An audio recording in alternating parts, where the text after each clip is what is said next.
नमस्कार प्रिय भारतवासियों। आज मैं सिलियारी बहारा संतोषपुरी धाम का कार्यक्रम का वीडियो लेकर आया हूं, जहां पर 26 दिसंबर प्रतिवर्ष गुरु घासीदास बाबा जयंती मनाया जाता है, जहां पर 21 शतखाम हैं और इसके रचयिता संत श्रीमान खूबलाल टंडन जी है।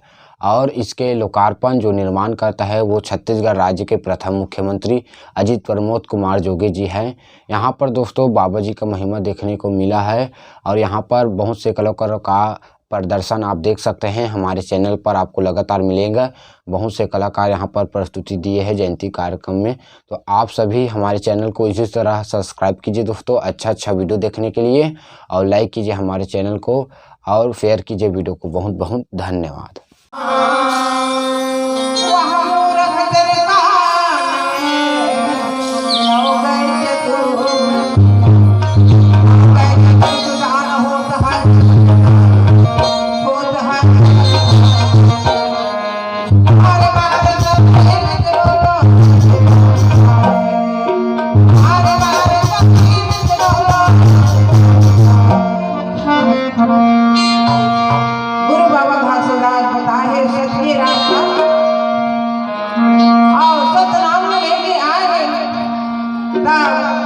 गुरु के बताया रास्ता ऐसे है, एकदम सरल और सीधा है, लेकिन हमरा कठिन लगता है। गुरु के रास्ता चले ना कठिन लगता है। तो संत हो बाबा जी कहे हैं कि रास्ता चला गुरु बालकदास जिन पिताजी गुरु घासीदास समझा रहे बेटा जाकर के संसार में करिया बैठा तैहा उजर करबे आ उजर बैठा बेटा तैहा ये सतमार्ग में लागे तैहा ये रास्ता ला बतावे। कहे कि कंठी जरे धारण करबे जब गुरु बालकदास जावे कहना सजा के तो यही बात का कहे संसार में जा करके। तो संत भाइयों गुरु की महिमा अपार है, लेकिन बात ये है कि जेकर शक्ति जितना है उतना ही करो मोटाई लगाओ। का बात जो जन्म दिए आदि पुरुष सतनाम पिता या संसार में सृष्टि की रचना करे है, सृष्टि की रचना करे है, तभी मनुष्य दे हीरा सबसे बड़े बनाए सबसे बड़े मनुष्य ले कहे है तोला अक्ल दे बुद्धि दे और तो दूठन आँखी दे दूठन हाथ दे दूठन पैर दे।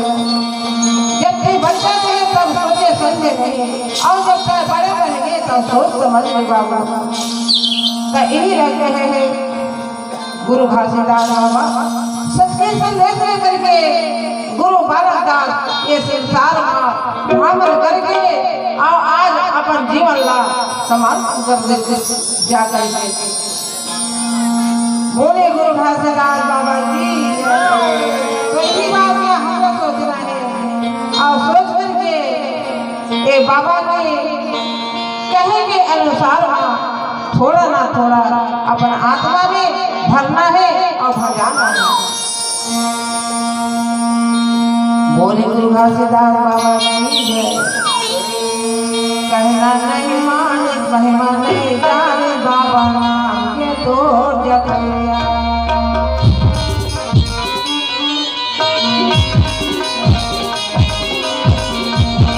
कहना नहीं माने महिमा नहीं जाने बाबा नाम के तो जगया।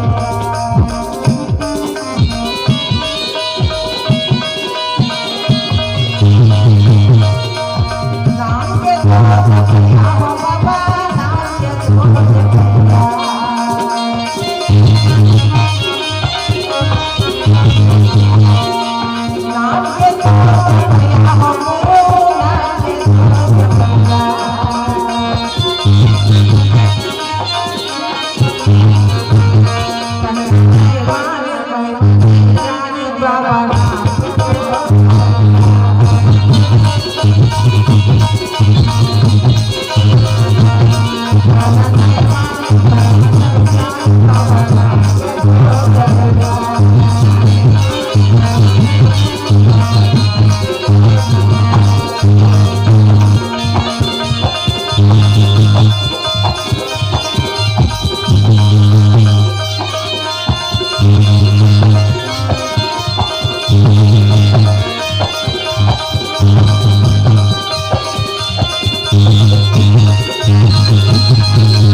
बाबा बाबा